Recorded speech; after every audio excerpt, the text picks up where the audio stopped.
We can't make it in this We can't make it. My English is fucking broken, man. It's your time to clap. Yes. To Okay. clap. To clap or not to clap? Not to clap. That is the question. Yeah, what's up? How you doing? I'm good. How you doing? How you doing? How you doing? How you doing? This week, Viktor, Karim. Hi. This is very important. Like, Never forget I want to jump in real quick, but I'm like, Never forget the introductions. Yeah, never forget the introductions. What's up? What's your name? My name is Victor. Yes. Hi, Victor. Hello. Have you watched The Irishman? I don't know. What's your name? We have already taken that. Let's just Okay. continue. Have you watched The Irishman? I have watched The Irishman. Did you watch it? Did you watch all of it? I watched all of it in one sitting. Really? Yes. Wow. No, I watched the first 20 minutes, took a break, and then I watched the rest. Rewatched or No, watched the Oh, rest. okay. But for people don't knowing, what is The Irishman? What is why does Karim have a computer in front of him? Why does he have a computer? Yes, I'm gonna throw it away very soon. Why does he have a computer? Because I have some stuff written up, like some information.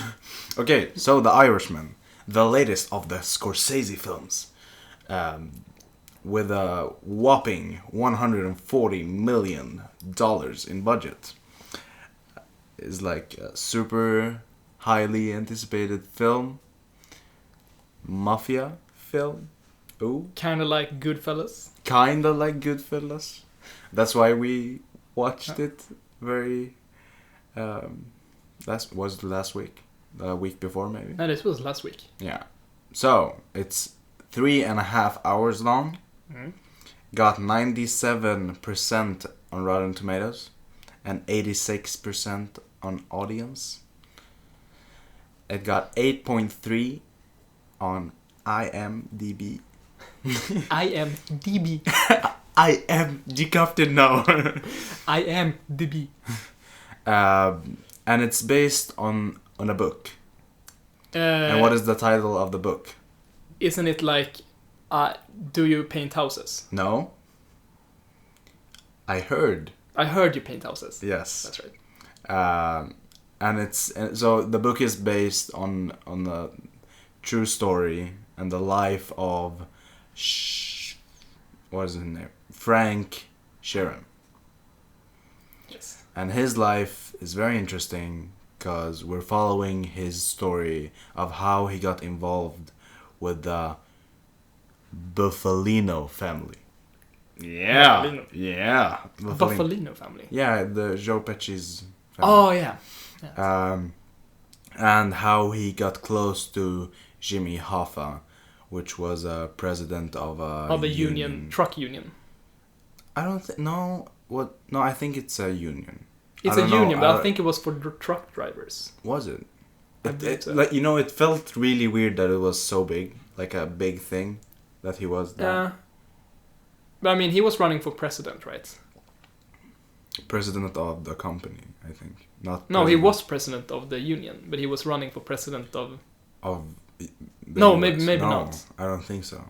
No, maybe he was president for the union. Something. Because they say when he released from prison.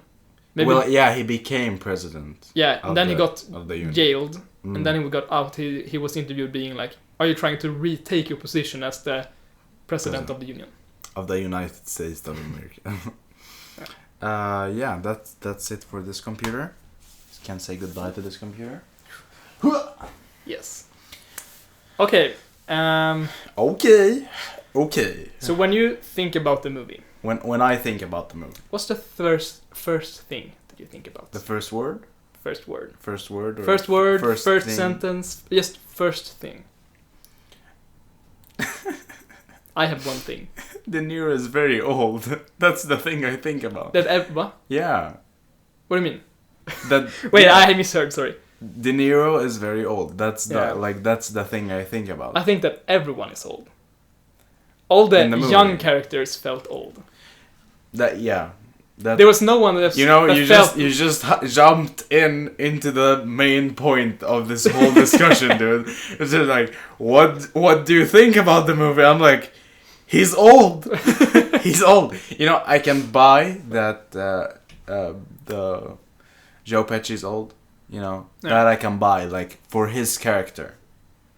I can buy that. He doesn't need to be young. Yeah, because he's supposed to be older than Frank in the movie.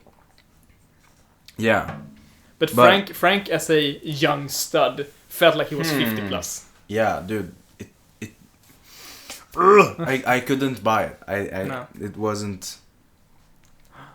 No. It wasn't part of it. Like, I didn't buy that he was, and it ruined the movie for me. Yeah. Like, honestly, I didn't watch it in one sitting. I watched it in like 5 sittings. Okay. Because like I didn't have the time to. Yeah. Just like 3.5 hours of not doing anything else but watching it. But like it ruined it. Didn't ruin it. It's making me really angry. But like, I didn't buy his older self, and they used CGI for they that. Did. Yeah, they did. And it's something like it doesn't look perfect. It looked okay, but the problem with me is like his body language, and like you can see in his movement that he's old. You can't, you know. You understand what I mean? Like one of the scenes where he like throws away his gun into the river, and he's like that was you could see it clearly. It was like going on some rocks, like was like stepping on some rocks. Was it the scene when he had 2 pistols? Yeah.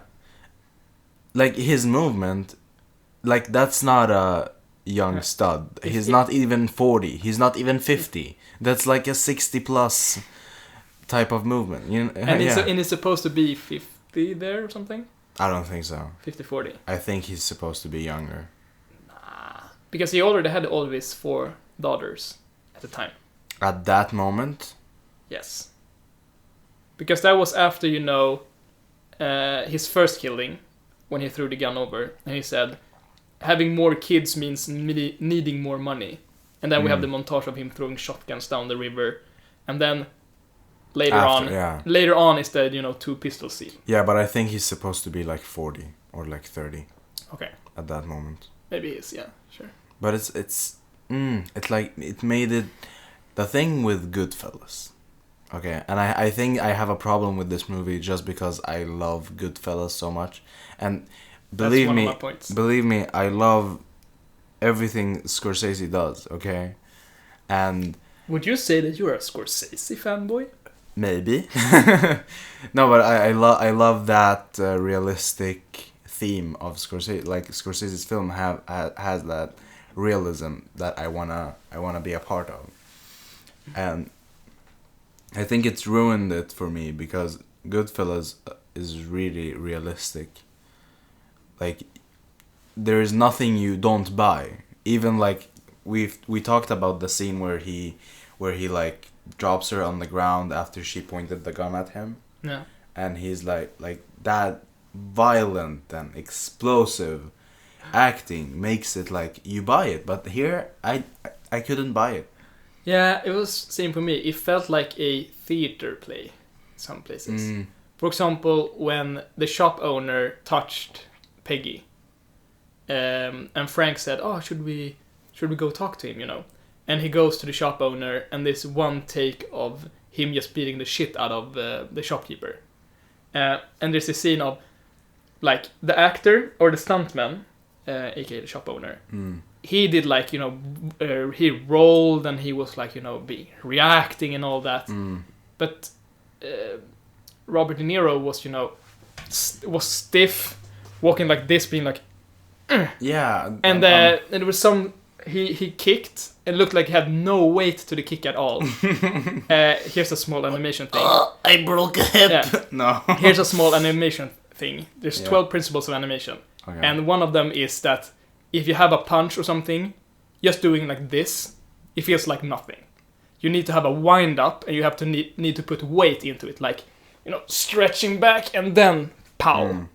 But De Niro was like this, and the stuntman shop owner was, you know, rolling through the doors like crashed the windows, you know. Yeah. And he fell on to, not on the sidewalk, but to the actual road, because he rolled so far. And then De Niro was like, you know, not kicking near him, and he was like, you know, reacting. Yeah. And also all the killing scenes, I mean, they were pretty funny. They were not like, you know, gruesome or anything. It was De Niro walking like this, taking a gun, being like... Yeah, he was like this. Yeah, like this. Mm. I felt like it was the director, Scorsese, Yeah. being like, kill him. And Robert De Niro just tried to kill him and making it look real. Okay, so I think this was nice. Okay. I felt But this was like very weird. It's just like. So the action scenes, if you say so, were just like, it broke the mood. And also just seeing that they acted like they were trying to act like they were 40, 30. But you could clearly see that they were very, like, you know, restricted about their movement and all that. They were very old. Dude, and it's not only that. Like good effort, but I had a problem even with. Okay, so the only good character that worked. Sorry, I forgot his name. Damn. This guy. Robert De Niro. No. What is his name? Jimmy Hoffa. Yeah, Jimmy Hoffa, but Al Pacino. Al Pacino's character was the only, like, realistic, and it worked for him, and like even the dialogue and how he like delivered it, it was perfect. But he was supposed to be older than Frank. It worked for his character, yes. So it's not like it doesn't matter. I liked it; he was amazing in it. But I think, okay, so I talked to our teacher about this film, because I want. Joachim? Yeah. Because I wanted to. I respect his views, and it's not like, oh, what did you think?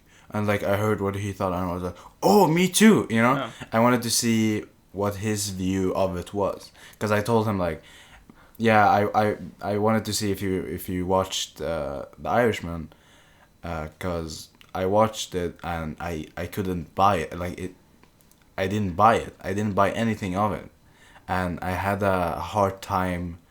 Like, it let me down almost, you know. It was like, God damn it! I was waiting for this like super awesome mafia film that I would love forever, but and like even that dialogue, even I didn't feel it, you know. No. And I was talking to him about this like how you didn't get sympathy for De Niro. You didn't get like a reason why he started doing what he's doing. You know, it's a bit like film noir. It was like, which we've been reading about. Yeah. Okay. That the main character is not necessarily this heroic hero that wants to save the world, and in the end he gets the princess. It's more like you have sympathy for the character, for the main protagonist. But I didn't. You didn't? No. I had some, you know, but not completely. But since he was doing like bad stuff and I could not relate to that, he became this kind of, you know, anti-hero character. And then in the end he didn't get the happy ending, which is kind of the trope in film noir. But I felt like during the movie, for example in Goodfellas, I forgot his name, but the main character, he goes through different periods where he's in trouble. For example, he's being hunted by the FBI, he's doing coke runs and stuff like that. But in this movie, it felt like everything went Frank's way, except for when he got jailed in the end, and that his daughter didn't like him. There was no like... I understand what you mean, but it's... And so, like anti-hero... Yeah. Anti-heroes, you get them like these are...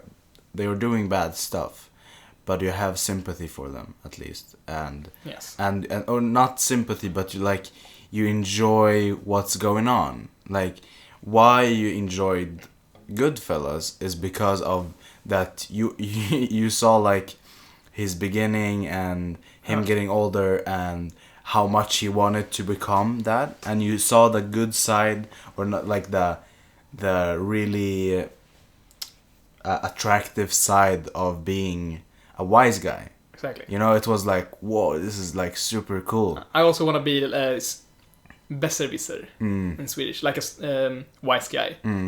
Being quick on the disses and being quick on the comeback lines and all that. But I didn't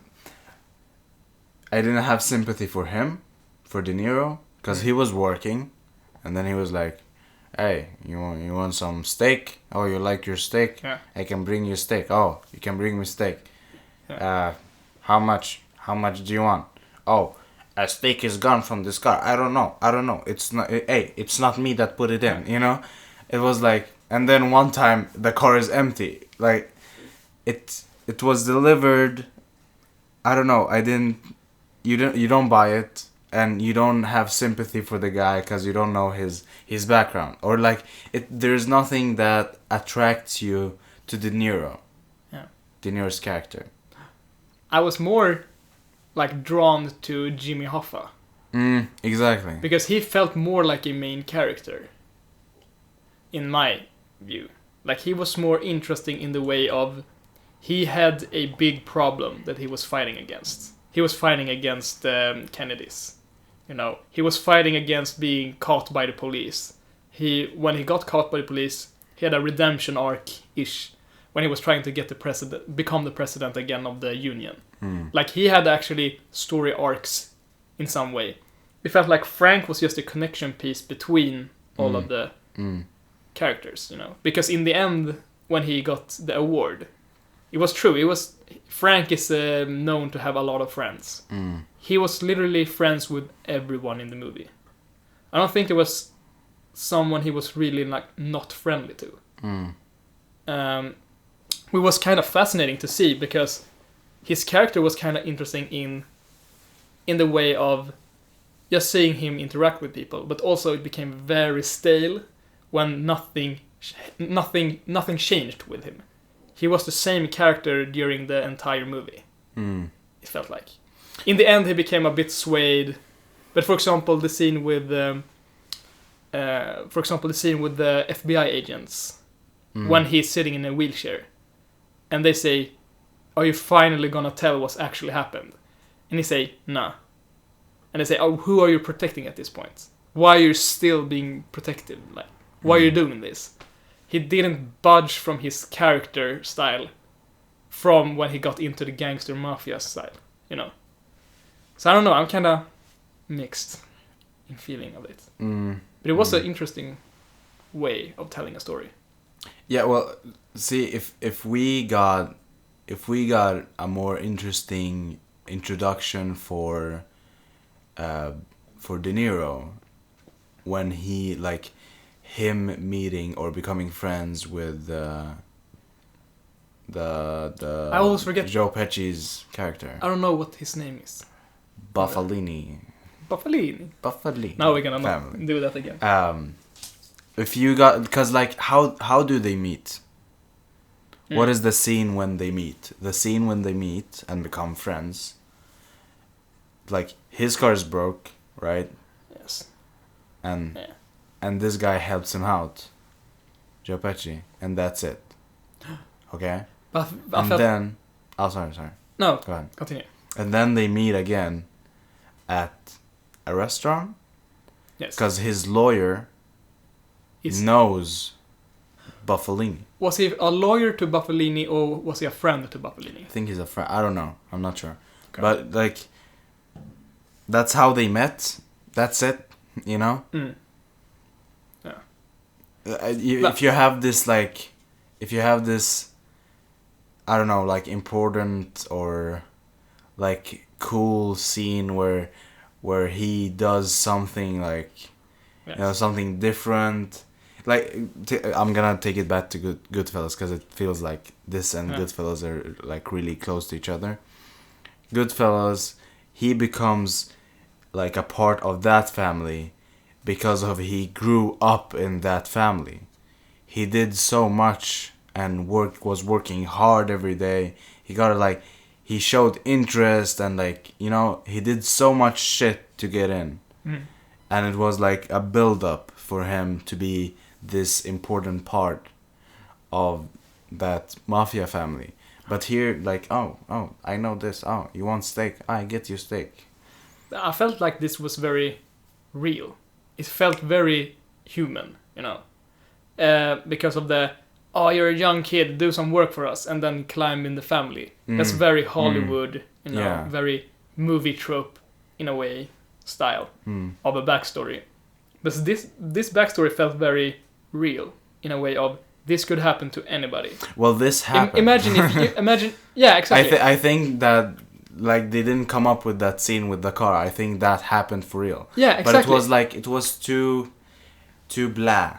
It wasn't focused on. Okay, so I need to say this. Sorry, I need to say that I shouldn't be saying so much about the film, being so negative about it, because I think I need to see it again. I think this is a movie you need to see multiple times. Yeah. Which in its own way is pretty bad, because it's almost 3.5 hours. Yeah.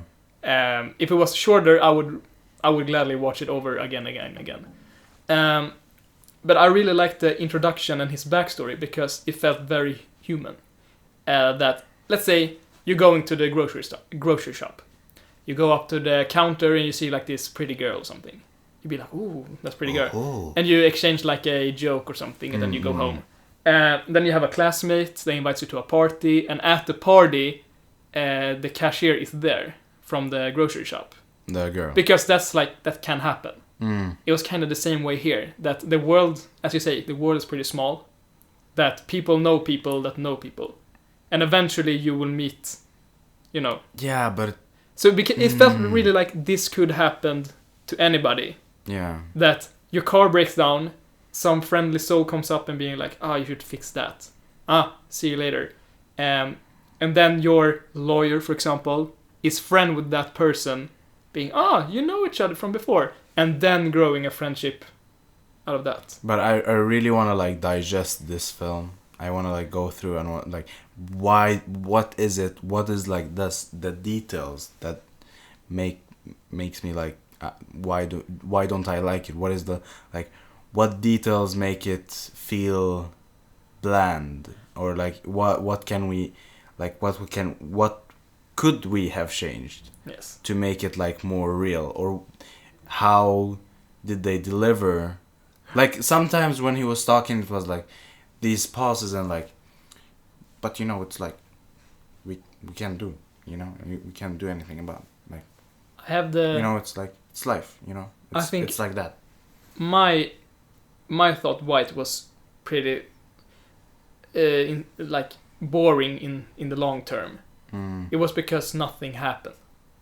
In a way of, he became a gangster. He climbed because the only time he actually had a problem was when he did a job for someone, and it turns out to be the guy who plays the wolf in Pulp Fiction. I don't know, he wasn't that much relevant in the movie, but some mafia friend to Joe Pesci was having his company blown by Frank by mistake, because Frank didn't know about the connection. Yeah. So that was the only time Frank messed up. But he knew, didn't he know? No, he didn't know, because he sat down at the diner being like, I did this job for this random dude. He said, yeah, you blew up my company. And he'd be like, I wouldn't do if I knew, That was the only time he really messed up. And I thought, this will have consequences. This will start some sort of story of him trying to work himself up again. But then he said, your friend here is a really good friend. So you can go now. And there was no repercussion. There was no, we're gonna kill Frank for doing this. There was nothing. And he just went back to everything he did worked. If you don't count in the family, of course. Because he treated his family like weirdos. So I felt like there were no trouble for the main character. Everything went his way. Except at the end, when you realize that even though everything kind of went his way, his family rejected him. Yeah, and but I felt like that was the family part as well. I felt like that was not enough big part for me to feel, oh, this is this is impacting the character so much. Because it was just last 20 minutes I really cared about the family, if I'm gonna be honest. I never cared about the family. I didn't care for anyone, like, for real. But again, I think I need to rewatch the film. I didn't care for the little girl, because she was like quiet, and she, okay, I understand that she like sees her father, like she understands that he's doing like these bad things, but it was delivered in such a weird and not at all like I don't know, I can't say how it should have been, you know, and I can't even say what I think is wrong, but I can just say that I didn't feel it. Yeah. Like they have this, it's like an enormous thing with the girl when she is little, and then we don't meet her again before, like in the ending when we hear about her and that she's not like calling him, or she's not like I didn't feel anything from De Niro. Do you feel like I'm gonna see if I can explain this in the way I'm thinking. When you take out the sheeps from the bag. So imagine yourself that the movie is like a line, and all the spikes are different moods, like the climaxes, the down parts, no, you know. And in this movie, it was pretty bland. It was pretty, you know, like it was kind of like a straight line. Nothing really exciting happened, or something very boring happened, you know. It was just kind of like a bland line. But for example, in Goodfellas, there were more spikes. Yeah. Because in Goodfellas, there were some scenes that were just like this, you know. You want a steak? I can give you steak, you know. No, you know. Just bland scenes that either develop or like increases the interest in some character, or just like world building. But then some scenes are like action scenes, being chased by the police and all that. In this movie, we didn't really have any spikes. We just had the. Like, I get the. If I explain it in any way. No, yeah, I understand what you mean. Yeah. I get what they were trying to do with different scenes, but it didn't get off that way. It's like, for example, the scene when he goes into this restaurant and this guy that was wearing shorts and stuff, you know, and he was late. He was eating with the family, and he walks in, like it's a bit dragged out. Yeah, and he walks in and he walks like past them like it was nothing, and then he looks back and toof, you know. Yeah. I don't know. It's just.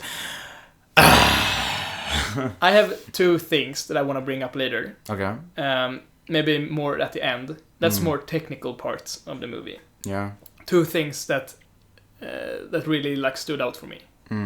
But I think that we have like the same thought of the story and the mood of the story. It felt very gray. Yeah, but it was beautiful. The movie was beautiful. Yeah. The lighting was beautiful, and it was like the movements and like the camera work. It felt really Scorsese, like the camera work and the editing and everything, and even like the voiceover and the beginning with the old dude in like when he's really old.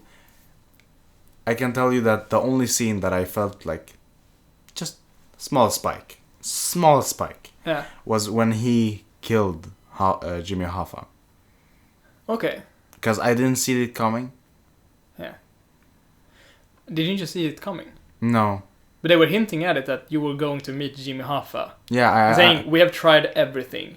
And when he said that, I knew that either he's going to kill Jimmy Hoffa, or he's going to turn around and shoot everyone that's going to kill Jimmy Hoffa. And say, Jimmy, let's run to the distance, you know. It felt that he was like, that he wouldn't do it, or that his character wouldn't do it. Exactly. And... So he would turn around and shoot all the others. or something. Maybe not exactly. Oh yeah, do something like that. And he wanted to sit at the back in the car when they were gonna pick him up. Yeah, that was super weird. I thought since he knew that he was going to be killed if he sat in the front seat by being strangled, that he really wanted to sit in the back seat. And he eventually said, okay, sit in the back, I don't give a shit. I thought it would be something like he would turn around or like aim the gun or something, you know. But there's nothing there. No, it's like I thought about it. Yeah, I thought about it like if someone sits next to Jimmy Hoffa, that he might be killed in the car or something like that because of someone else. But I don't know. Nah. Even the comments or the discussion about the fish that he had in the car felt out of place. Yeah. It felt like it had more meaning. Maybe I missed the point of the discussion. Or if it was just to have a discussion in the car.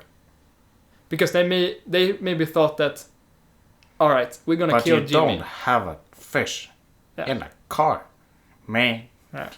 Maybe they thought that they needed to just have a conversation for not being so stiff in the car, so Jimmy would know that he would be killed. So they just talked about the fish. Yeah. Maybe. Maybe that's the intention of it. But I think there's some hidden message to it. That why do you have a fish in the... Because they were so focused on it. Maybe it was just, you know, a throwaway scene.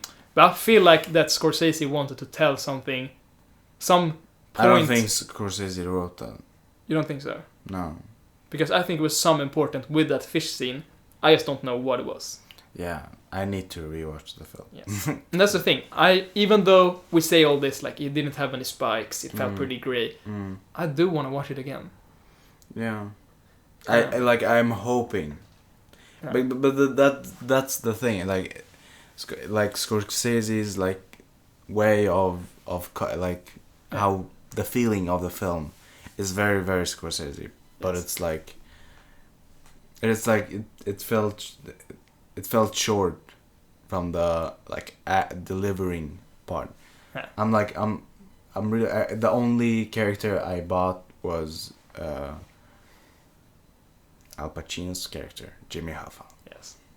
That was the only one that I could feel, and even when, you know, on the way to the house and his delivery there was a bit off, because it felt like, oh, I'm not gonna make them think like I'm trying to deliver that I don't know that I'm gonna die, or that someone is that they wanna, like, kill me. You know what I mean? Like, I'm trying extra hard. It was, like, clear that he was trying not to act like he thought that he was gonna die. Which he didn't know, but it felt like someone in his position and him being, like, smart, that he would understand that something is going on. Oh, we're gonna go to the house and we're gonna meet him at the house. Yeah. No, you meet in public. That's the thing. He knows that they want to kill him. You meet in public. I understand that he feels, like, a bit secure with Frank there. Yeah. But he should be smarter than that. It felt like he was a little kid, and he was like, oh yeah, let's jump in the car and go to the house. Yes. Yeah, we're gonna meet him in the house. Oh, no one is here. Oh, but I felt like nobody's here. Let's go back. Like, you know, there's no thought behind it. Yeah. But I feel like that's a thing that I can actually relate to real life, like personal life. So Jimmy Hoffa is in his own, not his own world, but his own understanding of the world. Being like, he knows that he's a big dog. He knows that, like, I can do almost what I want, you know. But he thinks that a lot of people respect him, even though everybody said that he's a weirdo. He can't be, you know. They've tried to work with him. They've tried to have meetings with him so he wouldn't, you know, be weird to them. But in the end, Joe Pesci says, we've given him so many chances. We just can't anymore. And that's when they kill him. Because they know that he won't change and he's just the same, you know. So I won't go into details on this, but I have, like, kind of the similar thing with a friend. Where you kill him? Yes. Did you kill somebody? So we killed him and put him in a rug. Hello, police officer. I'm sitting with a murder. FBI. No, but I have this like not childhood friend, but like an old friend. And he just, super cool friend and everything. I really enjoyed like hanging out with him. But it's just that he's kind of in his own world right now. And we, as a group of friends, we kind of have like interventions talking to him, like, we think that you have changed. We still want to be your friend and all, but we think that you're kind of, being a mean guy at the time. And he just won't listen, And it's been super hard because I know that being around him is not healthy for me. Okay. Because it feels like it's straining on my energy. But I don't want to like drop him because he's like a really close friend. But now he's just, gone a bit over the top. So we have decided to be like, until he realizes what he has done and want to change, we drop him as a friend. But until he changes, we will like, greet him with open arms. To see if he really, acts, like shape up, really acts in a different way. And I really felt the same way with Jimmy. Because a lot of the people wanted him to, like they wanted to work with him. They wanted everything to work out. But since Jimmy was in this mindset, he was in his own world. He didn't budge. He still was we talk by the lake. No, I don't want to talk about that cocksucker, And Frank... He was late. 15 minutes. Yeah. And he came in short. And every other person, except Frank, or Frank in the end, but by the time, like throughout the time, one person dropped out thinking, I can work with this guy. No, I just can't. Eventually it was only Frank. So that's why the last scene was, everybody else was, we're just gonna kill Jimmy. We can't handle him anymore. But Frank was going through his mind like, should I really kill him? Should I just protect him or something? And then he ends up killing him. So I felt like I felt like a connection there. So I sympathized with Frank in the end. That even though you really wanted it to work out, it just can't. Which is very sad, and no, I did not kill my friend. He's alive and everything. And it's definitely not on the same scale. But yeah, it's very tough when that happens, Having a friend that's just in the mindset of, I'm not budging, I am this way. And it's just, you're not healthy. You don't have a healthy mindset being around this person. So you have to drop him because of his sake and your sake, And I think that's like one of the things that the film did in a good way. Yes. Is his like, you understand why he doesn't want to budge, He worked so hard for this and he built it up from the start. He's like, it's his company, And I guess you understand why he's angry and why he doesn't want to. Yeah. Because I think also that when he got out of jail, he had his mindset of, or he had the bar of being up here, being the president, having a lot of friends, having everybody all around him, like Peggy liking him, like, oh, you're like my great uncle, like everything is going great up here. He's going to jail, and then when he comes out of jail, he's down here. But he still thinks and has the mindset of being up here. And that's why it didn't work out. That's why everybody around him started to reject him and eventually killing him. And that's why he kind of got delusional, In the end, he sat in the car and he was completely oblivious? Yeah. About, there's a chance that actually they are going to kill him. Because he was in the mindset of, so you had a fish. Oh, you fucking idiot. What? You're never gonna leave the stench out of the car. And you can see the people in the front being like, I'm just gonna fucking kill this kid. I'm gonna fucking kill this dude. So he's kind of like the delusional grandpa, So I felt that way. I could relate to that in a way. Though in a very, like, weird way, yeah. But what was your friend doing weirdly? Like, he was kind of aggressive, He didn't treat his friends like friends, but he expected his friends to be like friends. Oh, no, not expectations. Yeah. Expectations are very bad. Yes. You shouldn't So be having them. I don't really want to go into. I can talk about this when the cameras shut off. Yeah. But Yeah, it's of very course. like, you know, I'm still going through, you know, the thought of I'm dropping an old friend because I don't feel happy being around that friend anymore. But I felt like Frank's situation there, that he just trying to reject those feelings. That when he was at the wedding, right after he killed Jimmy, everybody was, you know, crying out of happiness, and he was just standing there just felt sorrow. You know, that he knew it was for the best to kill Jimmy because of all the other gangster deals or whatever. But on a personal level, it felt very bad. Yeah. And that's exactly what I'm like. And I feel relating. like when he killed him, it was like, I guess it's good if I kill him instead of someone else, you know? Yeah. That I'm gonna take him out as a friend.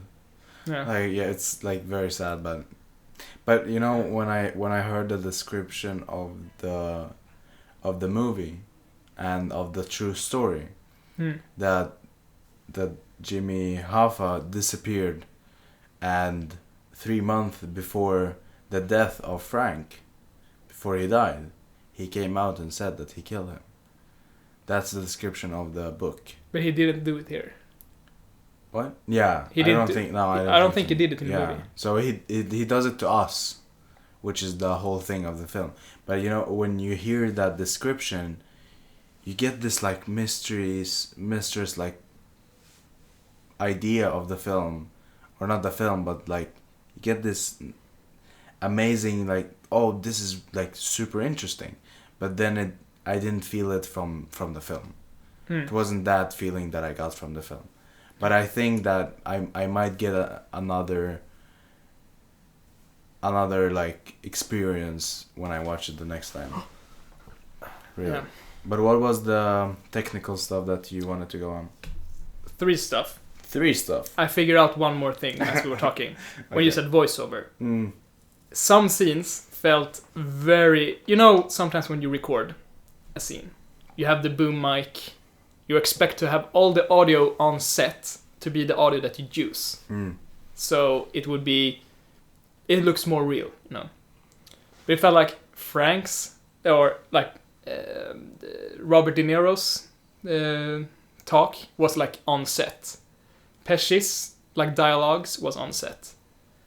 Al Pacino was all voiceover, it felt like. Oh. It was sometimes he was, you know, barely moving his voice like this. You know, and it was clear dialogue. I felt like that's done after. That's post-production, you know. And then you can see Frank like really having the same... It matched really good. But Jimmy sometimes didn't match. That was one thing. It was clearly on Jimmy. I think at one point in the meeting when he complained about the shorts. He did something like... and was clear dialogue. Or maybe he's just, you know, good at talking. I don't know. But that's true. Like I got like almost the same feel. Or I felt like that De Niro's voiceover sometimes wasn't like a good voiceover, because it felt like he was, you know, he had these pauses and there was stuff happening that felt almost like oh, this is from a scene, but they took like you know what I mean. It didn't feel like the icke-dietisk. I don't know the English word for it, but it's like didn't feel like sound that was not from the scene. Exactly, it felt like it was post, like a voice dubbed. Oh no! I mean Frank. You mean the voiceovers? Yeah, the actual voiceovers. Okay. It felt a bit off. Because I agree with that, because it was sometimes he did the classic. Yeah, exactly. Yeah, he got killed. Yeah. You know, it's sometimes in life, it's like you can't do really nothing about it. Yeah, it was like he started his sentences with the starting car, you know. You know, That's an old man thing. Yeah. And when he did it when he was 30 something, I don't know, man. it felt like he was really old. Turning back to the old thing. But otherwise, the other two things. First one, when there was a stand, you know the serial killer. I don't remember his name. Crazy. You know, the guy that was just, killing people in the open, didn't give a shit. There was a stand-up comedian. Wait, what are you talking about right now? Like, this was pretty late in the movie. Okay. There was this guy in his leather jacket, I think. He had glasses on. He was like Crazy Joe or something. I don't really remember. But he was a guy that got killed in the restaurant by Frank, by the two guns. Do you remember him? Oh, yeah. Yeah, him. The guy with the shorts. That's him. No? Was that him? No, Tony Pro was the guy who had shorts at the meeting. Okay. This was the guy that killed people and didn't give a shit, That's why he climbed the rank so fast. But anyways, the scene No, wait. Was it him? I don't really know. But anyway. So this comedic stand-up show, all the gangsters are sitting there. They're celebrating this guy's birthday. Yeah. And he says like, "Hey, I'm a comedic. I can joke about anything. I can joke about the no, but not, and also the Italians, but not those Italians, And then you see this the serial killer guy grabbing a wine bottle, standing up like, I'm gonna fucking throw, He's like, I wouldn't joke about you, man, and also happy birthday, Yeah. And when he says that, you see the wide angle. You see him starting to, sit down with a bottle like this. And then they cut to him standing up and going down again. Oh. And that really... First when I thought it, I said... Did I see syne, typ? Did I hallucinate that? Or, like, imagine myself that? Or was it really, like, a bad cut? I didn't notice And then I looked back... It was. Maybe I'm too picky just to find something. But for me, it felt like, 2 frames short. Yeah, if they cut... He was standing like this, going down like this, and then going back up to this and going down. It feels bad. So that was one. Okay. And the last thing was something good. It was actually the last scene. It was... he was taking his blood pressure by the nurse, talking about, you don't know about Jimmy Hoffa. Everybody in the 50s knew Jimmy Hoffa, Yeah, the very awkward moment with the nurse where Yes. she says, okay, shut the fuck up, I don't want to listen to this. Okay, boomer. It's like predates. Okay, boomer. Okay, boomer. But she walks out, and you see this crowded hallway at the old retirement home. And she goes up to this new desk thingy, exchanging papers, and you can see the lights are starting to dim, and everything is in one take. She walks out of the room during day, exchange papers, goes off, the camera turns back from where we came, and the hallway is empty and dark. And then in one take still, we go to the door and we see Frank sitting there in the chair at the exact same position, talking to the priest.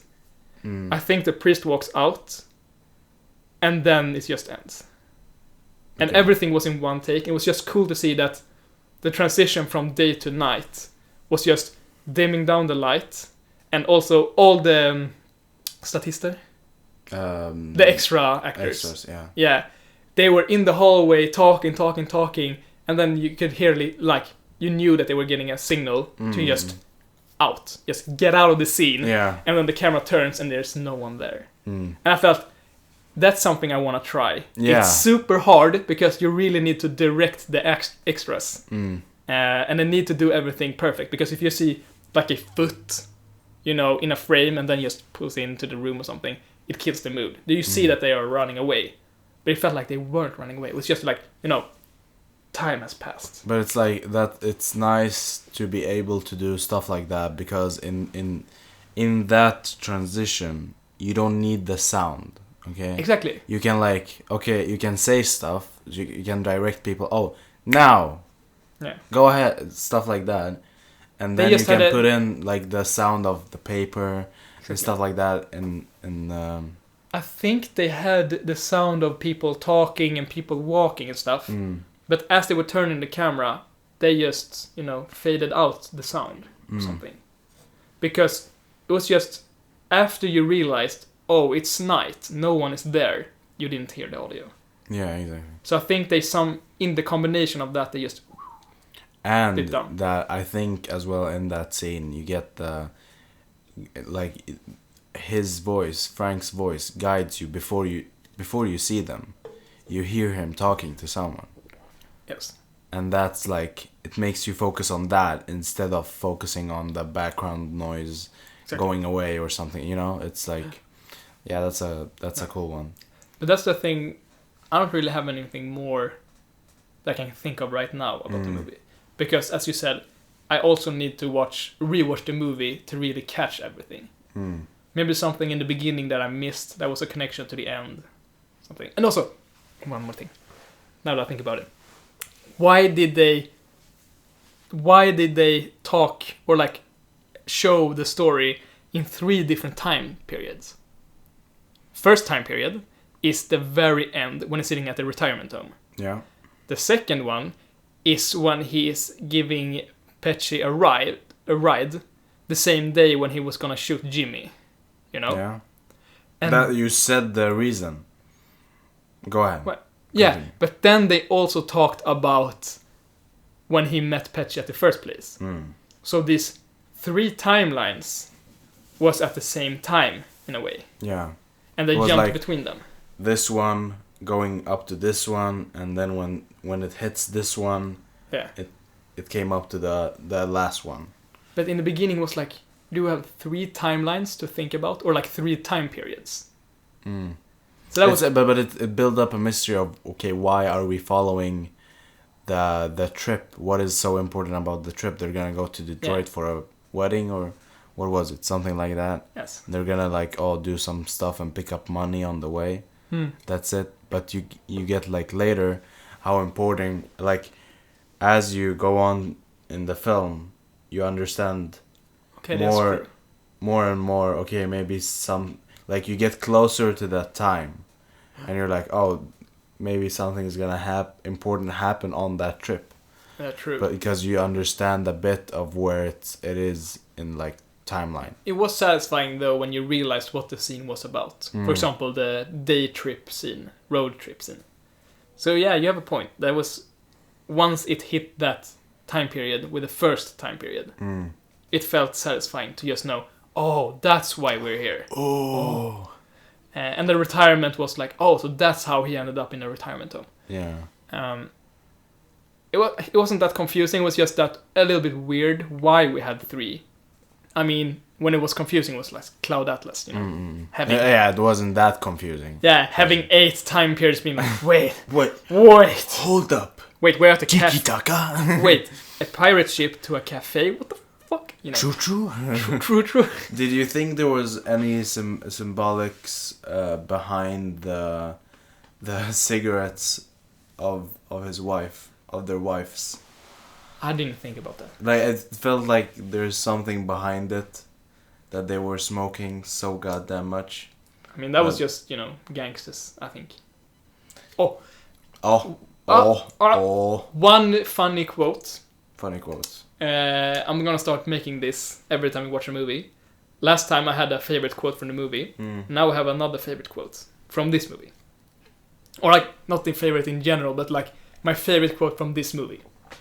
It was when he talked about, I think it was Jimmy's wife, that he talked about Jimmy giving some responsibilities to his wife.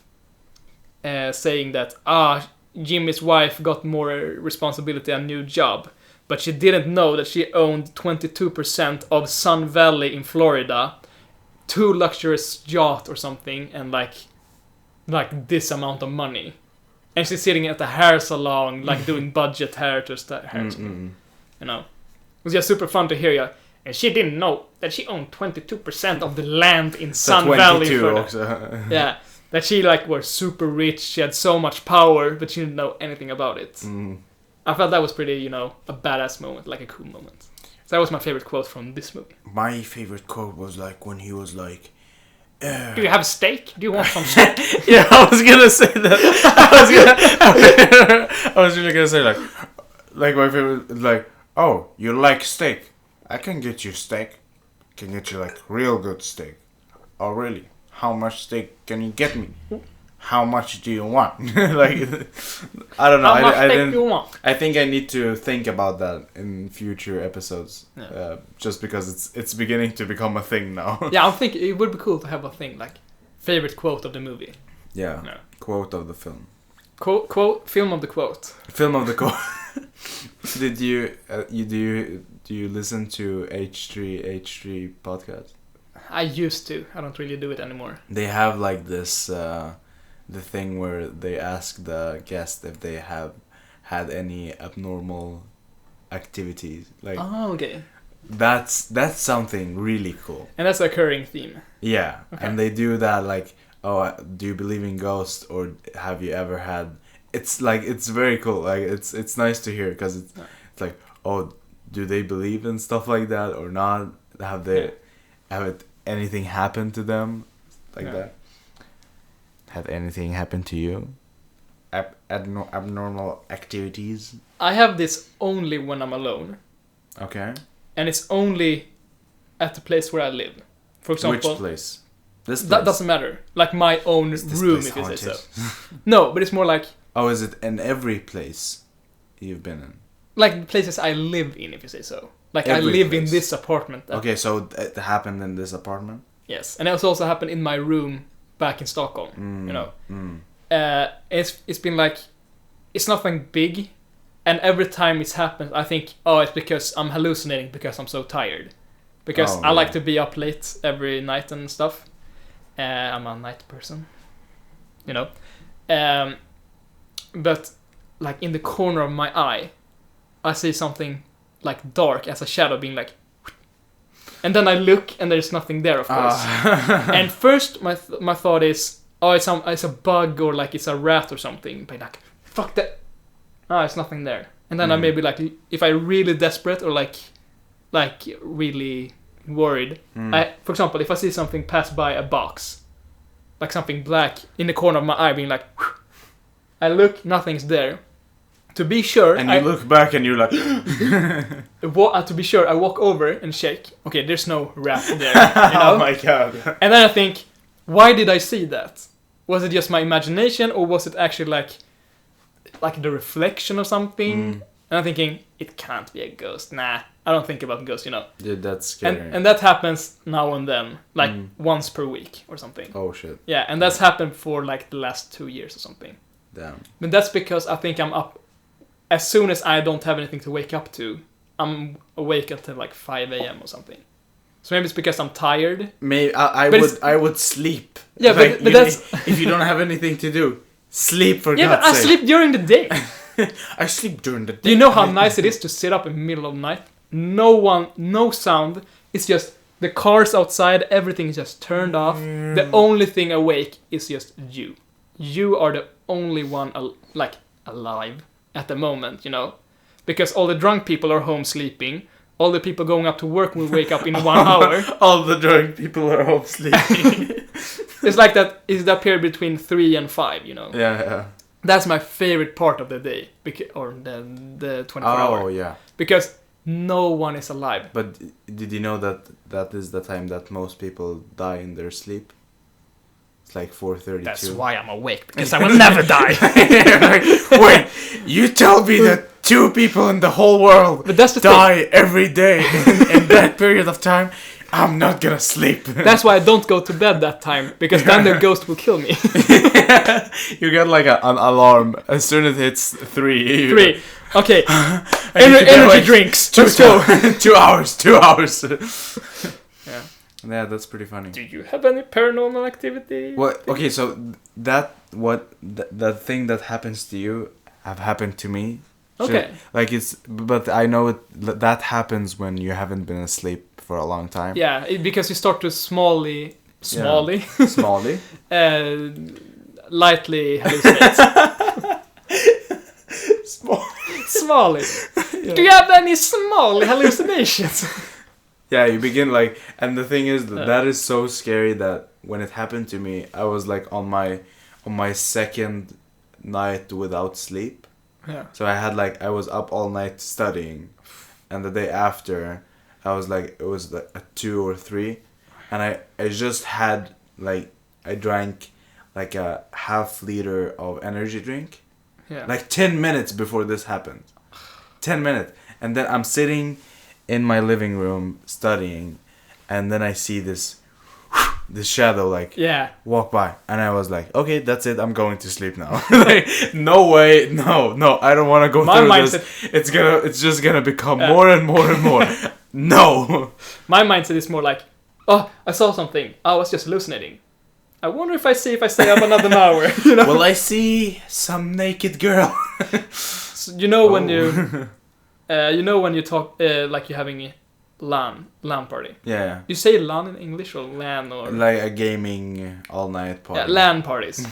LAN. A LAN. And you stay up all night, and then you think, if I go to bed 8 a.m., I will sleep the entire day and just flip my sleep schedule. So I will just be awake the entire day. During that day, you're just cold, you're constantly hungry, and you'll be like, no energy. Yeah. I have that. That's the state of mind that I have right now. Yeah. I'm almost. I can sleep in the chair if I want. Yeah. I will do I mean, it. that's me every day. So. I will do it. If you don't like me doing it, you know what? You don't have shit to say. I'll do it. Yeah. But when you are in that state, for me, example, I hear sometimes people saying stuff, you know. For example, I think about a lot of things at the same time, you know. Like here, I'm thinking about multiple things all the time, and one of them could be, I wonder what we are gonna talk about in this conversation, for example. So I'm like kind of prepared if someone asks these questions, you know, something that's no one really thinking on, is something unconsciously thinking, you know. And because I'm unconsciously thinking about it, I can hear that actual voice when I'm so tired being like, I imagine if you say something like, so what's your score? What would you grade this movie or something? But I'm so tired, so I actually hear it. Okay. And then I say, 5. And you'd be like, what? What are you talking about? Yeah. Whoa, who said that? And then you say, like, what are you talking about? And I'm saying, like, but you asked, like, what rating I would rate the movie. You said, no, I didn't ask that. And then I'm like, okay, I'm too tired. What? That had happened so many times. Not with me. No, not with you, but like when I was younger at LAN parties, you know. Yeah. Was one time I had a LAN party, and then right after I was going to a family like gathering, you know, and I was talking to my grandma and stuff, and I had that all the time during the day. So sometimes I just imagine her saying like, so, oh, do you ever want pet or something like that? Do you ever want to get a dog or something? Yeah. And I answer, and she's like, I didn't ask that. And I'm like, okay. I knew. And they immediately thought, okay, this dude is on shit. He's on drugs or something. No. And then I said, I've been awake for 34 hours. And they were like, that's the thing. When I was sitting with Henrika, she's gonna be a photographer for a short film we're making. Did you just leak? Oh my god. Oh my god. Oh my god. Did you just leak the name of the We don't have a name yet. But so we were sitting and making a shot list in school, and seriously, like at 2 a.m, we were sitting there, and she, like, when she gets confused, which she got like all the time at that moment, and I was like, I had a period between like 1 and 2 where I was like super energetic, and I was like, I had like these thoughts, and like I was super creative and stuff, and she was like, she would say Eleva all the time. Like Eleva is like, or what? Yeah, like, or what? Wait, what? Or what? Wait, what? Like she would say, like, I would explain something, and she would say something and then at the end of that say or what, like as if she lost her sentence, like lost her like thought in the middle of it, or then it's like or what, and that happened so much. It was crazy. It was at the end when I was also like super tired. It was like or what. Wait, what? Like, have you ever answered or asked a question and then in the middle of the question you confuse yourself, being like, so what's your favorite dog? What? No. And then the other person doesn't even know anything, being like, what are you even trying to say? I don't know. No. That happens sometimes when I think about other stuff while I'm talking, because I think, I should maybe say this, and then in the middle of the question being like, or what? What did I? You know.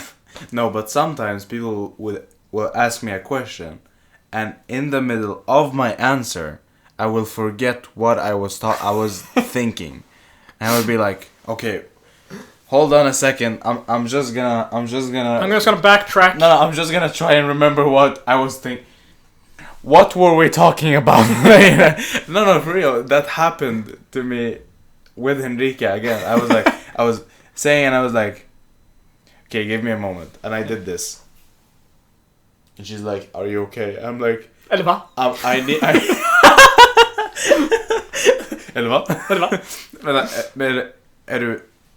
So I did this, and I was like, trying to go back into the discussion. I'm like, okay, I remember that we were talking about this thing, and maybe she said something like this, and I like, oh yeah, I remember. So, but in the middle of the conversation, it's super weird to lose. Like, you're talking, you're saying the thought, but you just lose yourself. Yeah. And it's like, what? Like, how can I completely lose it? So you're going nuts. I'm completely losing it. So. Okay, I think we need to wrap it up. How much would you give this movie? I think you should be able to rate a movie by the first screening. Yeah. But if you really want to give it a actual score, you need to watch it at least like 2 or 3 times. So this movie, I really felt like if I'm gonna give it an honest score, or I think you can give an honest score from the first time as well. Yeah, but I think like the actual score, if you say so, would be after like the second or third viewing. But as of the first viewing, as of the first experience, it was not on the standard of Goodfellas, where it was action. It was more, you had more connections to the characters. Here was more, But I don't remember Goodfellas as an action-filled film, but I remember being it real. Yeah. Like super realistic and. I felt this was a bit more real. No, not for me, or not the real that I mean, maybe. Yeah. Okay. I felt engaged more in Goodfellas. Because that's maybe a good description there. Yeah. Engaged. More engaged, yeah. More engaged. Because I felt like it was more something that pulled in the audience in Goodfellas. In this movie, it was more like, this is what happened this Thursday. I was killing a dude and throwing the gun to the river, But I think it was honestly, once you got into it, it got like interesting. Maybe not interesting, but it felt like a Zen mode, I just watched, I kind of, felt like relaxed, There was no spikes, there were no things I really had to focus on. It was just, we're talking, and then all the action scene was... Hey, Tony! Like, it almost looked like they poked them with the gun, Yeah. So it felt like I didn't have to have super much focus, but I had to have focus on remembering names and what they did. And then you didn't remember. Yeah, and in the end I was like, Tony Pro. Frank? Frank? That's why we don't remember Tom Pesci's character. Buffalini family. Buffalini. Yeah, but anyway, I want to give it a 4. 4? 4. That's a lot. I'm thinking, I don't want to give it higher. Oh, you think it's... But giving it lower would be, in that case, it is so long that you lose focus. That's why I would give it lower. But I also think that it was kind of nice having a long movie, you know, sitting there. I don't have a problem with long films. No, as long as I'm into it. Yeah. We had we watched Tokyo Story in school. And I mean, it was probably good for its time, and it has like a lot of important moments in film history. It's probably good the second time you watch it. Exactly. And it's important for film history. But I fell asleep like 70% of that movie. And it's a long movie. This movie I didn't fall asleep at all. Yeah. But so I think it's a lot shorter than this film. Yes. Final verdict for me, 4. Okay. Final verdict for me, I can't give a score. I can't. I don't know what score. I mean, I gave it a point. You have to give it a point. No, I can't. Come on. No, I don't know. So I don't know what to feel. So our score will be 4. I guess. No. Or yeah, sure. We have to give it a score.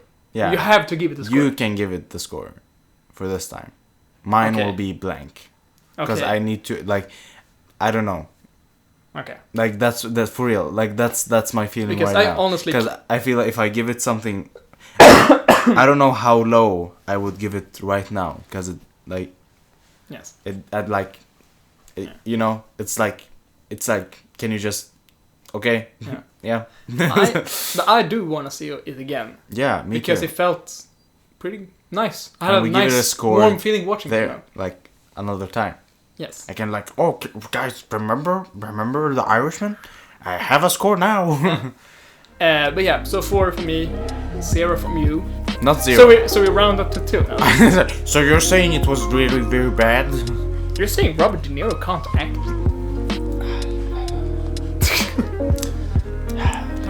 No, he can't act. But I was surprised that it was 8.6 in IMDb. Yeah. And that it got 97% Rotten Tomatoes.